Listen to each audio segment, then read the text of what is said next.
बिल्कुल, मैंने कहा कि नीतीश कुमार अति पिछड़ों के बड़े नेता हैं, लालू यादव पिछड़ों के बड़े नेता हैं, दोनों साथ हैं तो मंडल बनाम कमंडल की लड़ाई हो सकती है।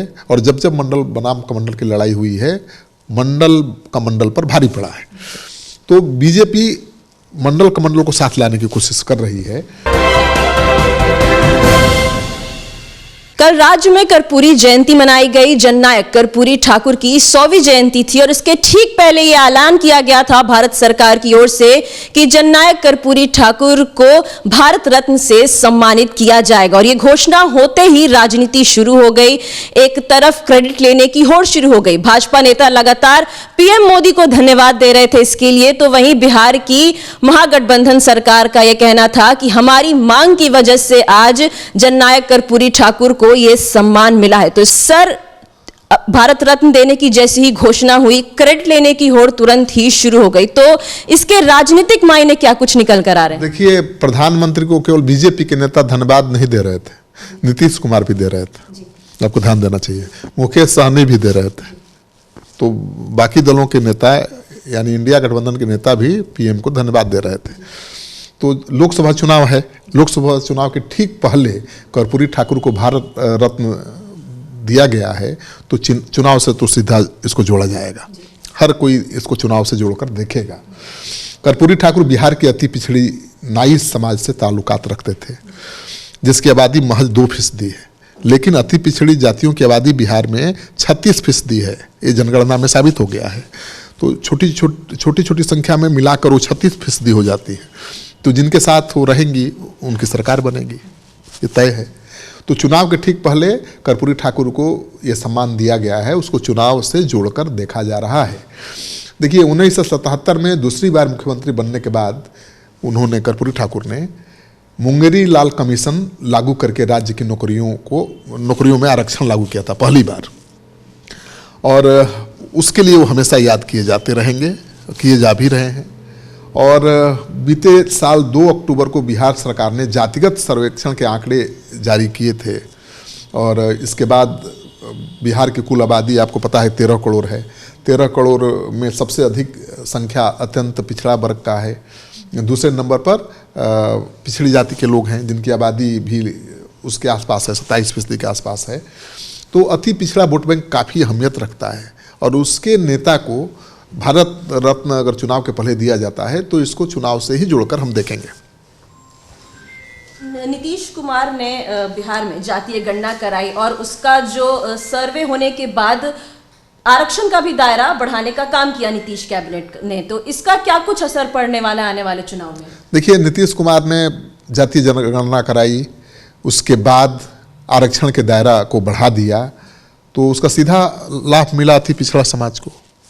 क्योंकि अब दायरा जो आरक्षण का है बिहार में बढ़कर 75% हो गया है। और बिहार के ओबीसी वोट बैंक का एक बड़ा हिस्सा अब तक लालू यादव, नीतीश कुमार की पार्टियों के साथ रहा है, ये सब जानते हैं।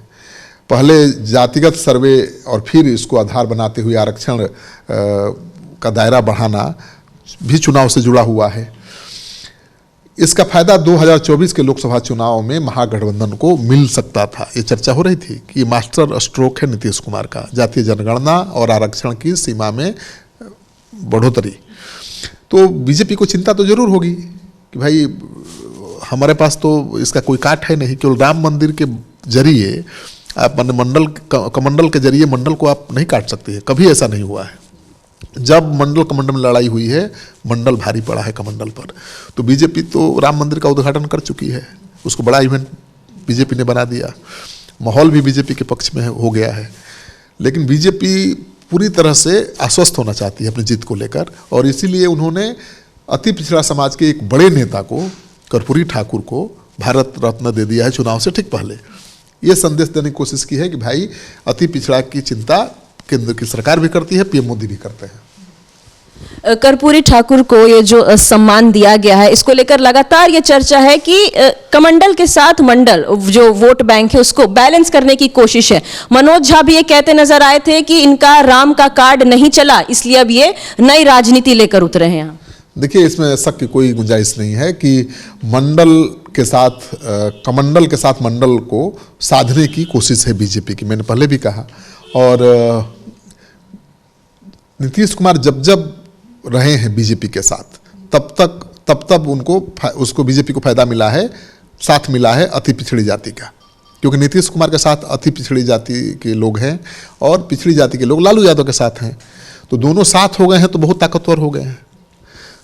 तो इसी की काट के लिए बीजेपी, अभी नीतीश कुमार जाएंगे बीजेपी के साथ ये तो तय नहीं है, अभी तो अटकलें क्यों लगाई जा रही हैं, लेकिन नहीं जाएंगे तब क्या होगा, कहीं मंडल बनाम कमंडल की लड़ाई ना हो जाए, इसलिए बीजेपी ने ये रास्ता अपनाया है और कमंडल के साथ साथ मंडल को साधने की कोशिश की है।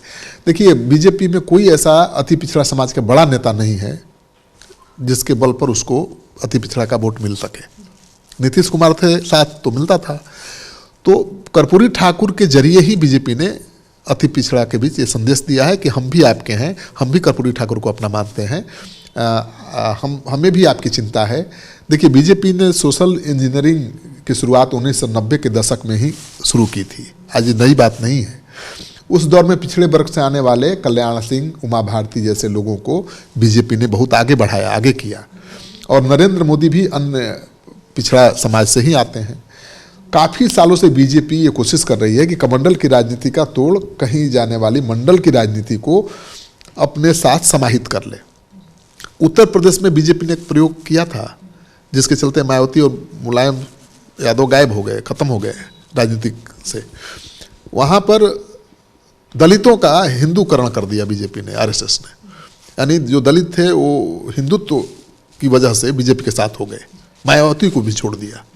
तो बीजेपी की यही कोशिश है कि ठीक है मंडल के साथ कमंडल फिट बैठ जाए, अगर दोनों साथ हो जाए तो बहुत फायदा मिल जाएगा राम मंदिर के निर्माण का, लेकिन मंडल कमंडल की लड़ाई हो जाएगी तो दिक्कत हो जाएगा, क्योंकि वहाँ पर भारी पड़ जाएगा, क्योंकि अति पिछड़ों की संख्या बहुत ज़्यादा है, पिछड़ों की आबादी ज़्यादा है, सब राम भक्त हैं, सब राम की पूजा करते हैं, लेकिन राजनीति जब शुरू होगी, आरक्षण की बात जब होगी तब वो गोलबंद हो जाएंगे। इसलिए बीजेपी ने सोच समझ करके कमंडल के साथ मंडल को साधने की कोशिश की है। सर, क्या नीतीश कुमार को जो आरजेडी के साथ वो चले गए हैं तो कहीं ना कहीं भाजपा को इसका डर लगा रहता है कि जो अति पिछड़ा वोट बैंक है वो उनका साथ नहीं देगा? देखिए बिल्कुल, मैंने कहा कि नीतीश कुमार अति पिछड़ों के बड़े नेता हैं, लालू यादव पिछड़ों के बड़े नेता हैं, दोनों साथ हैं तो मंडल बनाम कमंडल की लड़ाई हो सकती है। और जब जब मंडल बनाम कमंडल की लड़ाई हुई है, मंडल कमंडल पर भारी पड़ा है, तो बीजेपी मंडल कमंडल को साथ लाने की कोशिश कर रही है। जनता दल यूनाइटेड और बीजेपी जब साथ हुआ करती थी तब ऐसा होता था कि ओवरलैप करके अति पिछड़ा वर्ग का वोट बीजेपी को मिल जाता था, लेकिन 2015 के विधानसभा चुनाव में जब नीतीश कुमार लालू यादव के साथ चले गए तो बीजेपी और उसके सहयोगी दलों को 243 में से केवल 58 सीटें ही मिल पाई। आप सोचिए, तो जब जब लालू के खिलाफ बीजेपी के साथ नीतीश कुमार गए हैं तब तब बीजेपी को सफलता मिली है। जब बीजेपी को छोड़कर लालू के साथ हुए हैं, बीजेपी को नाकामी हाथ लगी है। लोकसभा चुनाव है, अभी बीजेपी की प्राथमिकता क्या है? केंद्र में सरकार बनाना। विधानसभा चुनाव बाद में देखेगी बीजेपी, तो केंद्र की प्राथमिकता है, केंद्र की सरकार बनाना प्राथमिकता है, और बीजेपी किसी कीमत पर नीतीश कुमार को लाना चाहती है। नीतीश कुमार को भी अगर लगेगा कि इंडिया गठबंधन आगे नहीं बढ़ पाएगा, जिस तरह से ममता बनर्जी का बयान आ गया, अरविंद केजरीवाल की पार्टी का बयान आ रहा है, उससे तो लग रहा है कि इंडिया गठबंधन बहुत आगे नहीं बढ़ पाएगा, आपस में लड़ाई शुरू हो गई है सीटों की संख्या को लेकर। तो ऐसे में नीतीश कुमार जो पहले से ही नाराज हैं कांग्रेस के रवैये से, तो एनडीए की तरफ रुख कर सकते हैं, और कर्पूरी ठाकुर की जयंती के बहाने ही उन्होंने पीएम को धन्यवाद दे ही दिया है, तो संकेत तो लगातार दे रहे हैं। लेकिन इसके कई मतलब हो सकते हैं। हो सकता है कि वो एनडीए के साथ जाने की तैयारी कर रहे हैं, या फिर आरजेडी को डरा रहे हैं, या कांग्रेस को आरजेडी को डरा रहे हैं कि भाई आप ज़्यादा दबाव बनाइएगा और मेरे हिसाब से नहीं चलिएगा तो रास्ता खुला है।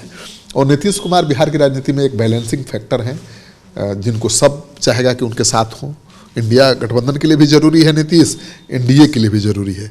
अब नीतीश को तय करना है कि उनको कहाँ जाना है, उनको ज़्यादा लाभ कहाँ है, और आज की राजनीति लाभ पर आधारित है।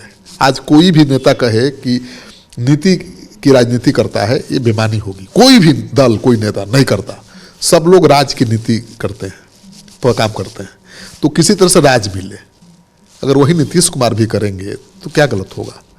लेकिन अब उनको सोचना है कि फायदा कहाँ ज़्यादा है। कल पूरे राज्य में मनाई गई कर्पूरी जयंती और उसके ठीक पहले जैसे ही ऐलान हुआ जननायक कर्पूरी ठाकुर को भारत रत्न से सम्मानित किया जाएगा, तभी से लगातार राजनीति शुरू हो गई। आने वाले चुनाव में सबको इसका लाभ उठाना है और आने वाले चुनाव में किस पार्टी को, किस नेता को कर्पूरी जयंती का क्या लाभ हो सकता है, ये हमने समझा।